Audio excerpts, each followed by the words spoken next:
All the most recent news out of New York, New York. They're saying that it's a booming business on the dark web. Cyber crooks offering up fake vaccine cards, negative COVID tests, and a host of other documents, of course, all for a price. I'd like to welcome to the conversation Fox 5's New York, Aisha Hansney. Good morning, Aisha. What can you tell us? Hey, good morning to you, Rain. Yeah, so, in less than 2 weeks here in New York City, New Yorkers are going to have to start showing proof of vaccination status to get into restaurants, gyms, entertainment venues. Mayor Bill de Blasio here in New York City is using this to encourage people to get vaccinated. And keep in mind, New York City has a pretty high vaccination rate. About 72% of the city's adults are already vaccinated with at least one dose. But the question that we heard from New Yorkers yesterday is this the best way to encourage people to get the jab when they can just easily fake their vaccination status? So we were looking into this and found that people can, screenshot their friend's vaccine card. But we dug further into it and found there's a whole marketplace on the dark web for fake vaccination cards. All you need to do is fill out a form, make a payment with cryptocurrency, and you have your vaccination card, your fake one, for as cheap as sometimes $100 that could potentially be in your hands in a matter of hours. And we know this is happening because Canadian officials just charged 2 Americans for providing fake COVID vaccine documents to travel across the border there.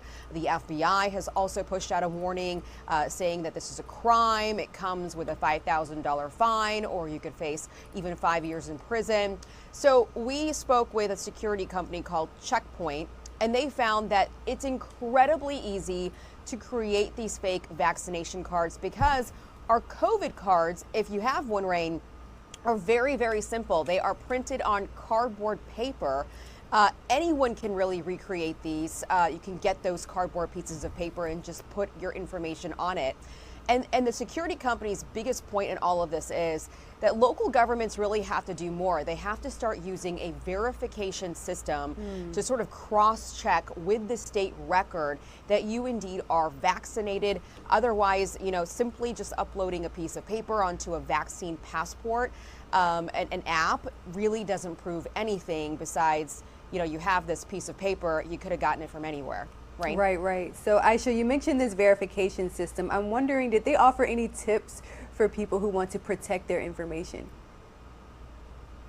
So, thankfully, the information that's on your vaccine card is very generic. It's usually just your birthday and your name, and of course where you got vaccinated. And there is always that threat that once you upload information onto the World Wide Web, whether it's an app or an online portal, you're always worried about your safety and security, and that's definitely a conversation that people should have with whatever city or state they live in.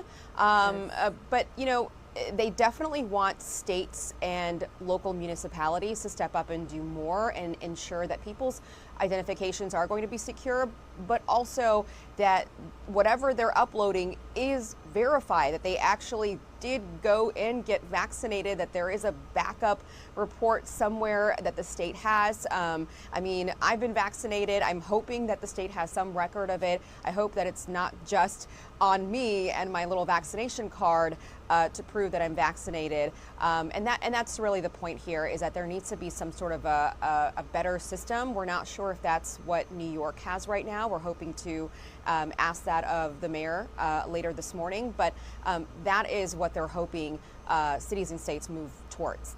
Yeah, you mentioned safety when it comes to uploading to state portals, and I've also heard people speak out against uploading to social media. A lot of people are very quick to take those pictures, but it's so easy for scammers to Photoshop them, so that's something else to keep in mind. All right, Aisha Hansney, thank you so much for joining us here on Live Now from Fox. You bet.